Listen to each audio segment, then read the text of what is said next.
Of everything Nintendo does, both good and bad, it's not hard to see that Nintendo's most valuable asset is their IP. And that's because, well, they have some of the most valuable IP in the world. I'd say they come second only to Disney, and third place isn't even close. With that legacy has come hundreds and hundreds of games that different generations have fallen in love for at different points in time. In the entertainment industry, nothing is quite as powerful as this legacy, and it becomes quite clear if you look at any box office ranking and just how dominant Disney is on those things. Any company that is good at utilizing this to its maximum is going to be in good shape. Nintendo obviously is pretty good at it on some level, but how could they get better? How could they use their legacy to make more money passively and actively?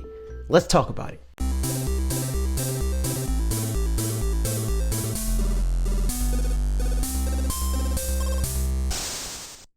Okay, real quick before we get started, this video was brought to you by, well, you, or at least some of you. Earlier this week, I reached out to the members of our supporters only Discord server for ideas on what they wanted to hear me talk about in this week's video, and this is what we agreed upon. And this is something that I would like to do more and more of in the future, so if you would like to have an impact on the type of content that we make, consider clicking the join button on YouTube or the subscribe button on our Twitch account. If you have Amazon Prime, linking your Amazon Prime to your Twitch account to get Twitch Prime and getting a subscription for free so you can get access to our supporters only Discord to, again, help with things like this, but also to hang out and to play games with us every week when I do the supporters only chat session that I've been starting to do recently. All of that is to say, any support, liking, subscribing, sharing videos with friends is appreciated, but if you would like to become an even bigger help in helping us grow as a channel, that's an easy way to do just that. Okay, with that out of the way, let's get on to the video. Nintendo has always been relatively good at monetizing their legacy by maintaining a stable cadence of new releases for games in their most popular franchises. In the last few console generations, in addition to that, they've been releasing older games from past Nintendo platforms through their digital storefronts by way of their virtual console program. If comments in our videos about this topic in the past are indicative of anything, it's that people really resonated with that approach in particular. Unfortunately though, Nintendo clearly felt differently for one reason or another, as that's no longer a thing on Nintendo Switch. My guess is that it pigeonholed them into releasing games with varying degrees of quality for a blanket price rather than pricing them on a case-by-case basis. It's really anybody's guess. The point is, the concept of playing classic Nintendo games on more modern hardware has been a part of their business model in the past, and Virtual Console was the forefather of this concept. They've since dropped this concept and moved on to doing different things. Sometime around the death of Virtual Console, Nintendo experimented with producing dedicated hardware for this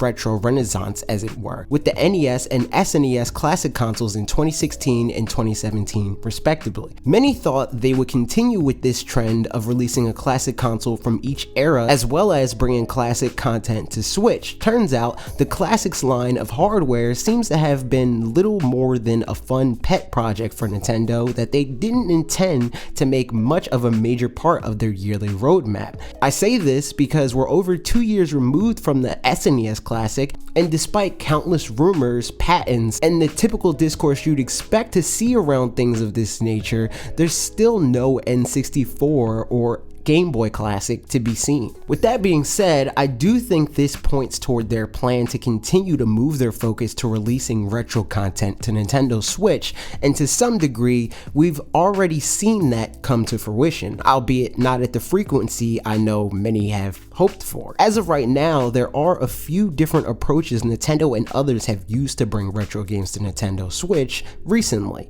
all of which have had varying degrees of acclaim and success from fans and critics alike. Going in order from what I would say is the least interesting and desirable to the most would have to be the Arcade Archive releases, which in my mind is the closest analog to the Virtual Console model, the compilations that third parties like to release every now and then that put together their classic games in a particular franchise, full-on remakes akin to Link's Awakening or even Pokemon Let's Go, and finally we have the Nintendo Switch Online library of games, which I think is where we'll see the most retro support from Nintendo moving forward. forward. To date, Nintendo Switch Online subscribers have access to a selection of NES and SNES games that get iterated on every once in a while. The last content drop that we got at the time of recording this video was in December of 2019, and before that it was in August of 2019 for NES and September of 2019 for SNES. At this rate, I'd imagine the next big update we'll get to these games will be sometime before the end of March for both platforms. And depending on the quality and quantity within this next update as well as future updates, I'd much prefer this approach to Nintendo committing to support new titles every month, since this way they can pick and choose when to make new announcements based on when they have exciting games in the chamber, similar to how they seem to approach Nintendo Directs. So rather than releasing what they can cobble together just to hit a quota, they can secure some exciting games to release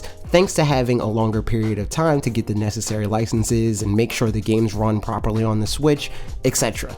Moving on, and to look forward a bit, shortly before leaving his CEO role of Nintendo of America, Reggie Fils-Aimé suggested that Nintendo's plan is to use Nintendo Switch Online to release more of the retro catalog. So I'd imagine not only will we continue to see the NES and SNES releases that we've been seeing as of late, I also think at some point in the future, maybe even sometime this year, we'll see additional platforms added to the library of games on offer. And this isn't just based on Reggie's comments either. Nintendo has continually stated that they plan to continue to improve the value proposition of Switch Online, and an easy path to doing exactly that is to continue to broaden their range of classics so they can continue to appeal to more and more generations of nostalgia. I know I personally have very little nostalgia for the NES generation, so those games didn't stick with me very much. SNES, on the other hand, is the generation where I had a lot of my early gaming memories, so that's where I became more invested in the Nintendo Switch Online library. I'd imagine other people in their mid-20s like me have greater nostalgia for eras even later than that. For instance, if they add Game Boy, that could be on a whole other level unlike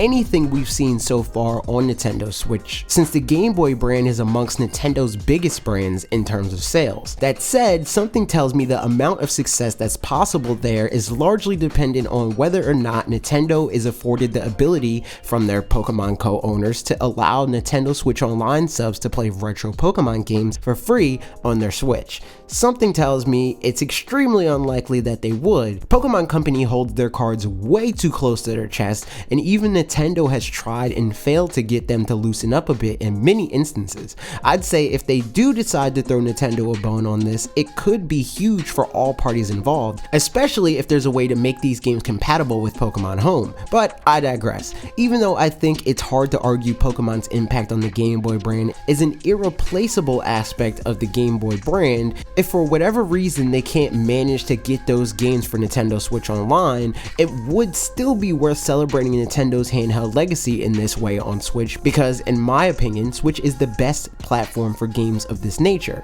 Playing retro games in a different context from what was legally possible in the past is a cool perk of the Switch that I think can and should be utilized more.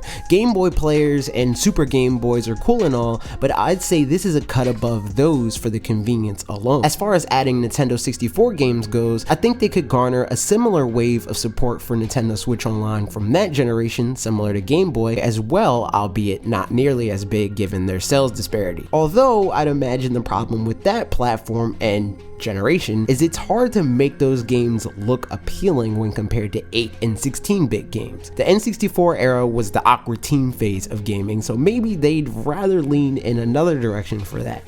Nintendo's retro offering moving forward seems to be mostly led by what they plan to do with Nintendo Switch Online games, but it's not the only thing they seem to be doing. In my opinion, the most exciting prospect in this whole thing is their remakes of classic Nintendo games, and that's for a few reasons. First and foremost, nostalgia is a huge liar in regards to the quality of these games. A lot of the time, these games turn out to be designed rather poorly when gauged by the standards of today. If you played and already loved these games in the times they were released, then there's a huge chance you'd readily accept and even even excuse this, but for people that are completely new to each retro experience, the antiquated decisions that were popular then could be a huge turnoff now. Remakes are natural do-overs to update and modernize these games so their legacy can live on and even be improved upon for future generations to enjoy. This was the case for me with a retro game that I never played all the way through in the form of Link's Awakening. In the past, I was turned off by the experience of playing the original version of the game, but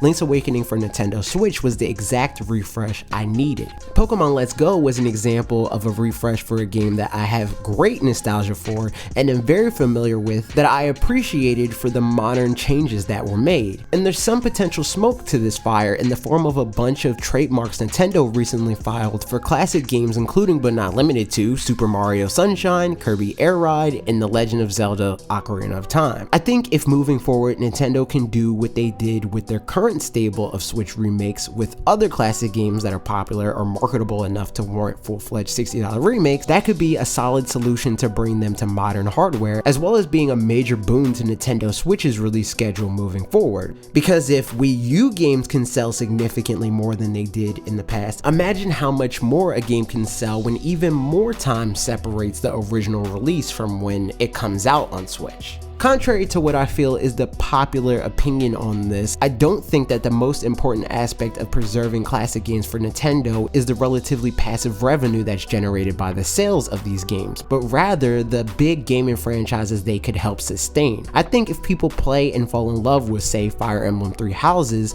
they're more likely to want to play through other games in the series, or hell, maybe the people that are actually excited by the announcement of Byleth coming to Super Smash Bros. Ultimate want to play more Fire Emblem titles, so making those games available for purchase on Switch could be huge for, again, all parties involved. Nintendo gets money, we get game. Or for Pokemon fans, giving people another path to obtain the newly Gen 8 supported Pokemon from past games without even thinking about purchasing the DLC in protest or whatever, assuming you have no friends that chose to buy the DLC. Still having the ability to legally get those Pokemon in their games is pretty cool. But those are my thoughts. What do you think about Nintendo's plan for retro games on Switch, or lack thereof, I guess? How would you like to see them solve this issue? What's the classic game that you want to play on your Nintendo Switch the most, first party or not? Let me know that and more in the comments down below. Also, hey, thanks for watching. If you would like to see more videos from this channel, we upload every Tuesday and Thursday at 4 p.m. Eastern time. Also, if you're a fan of podcasts, we have one of those too. You can subscribe to that by clicking the link on the card on the screen or down in the description.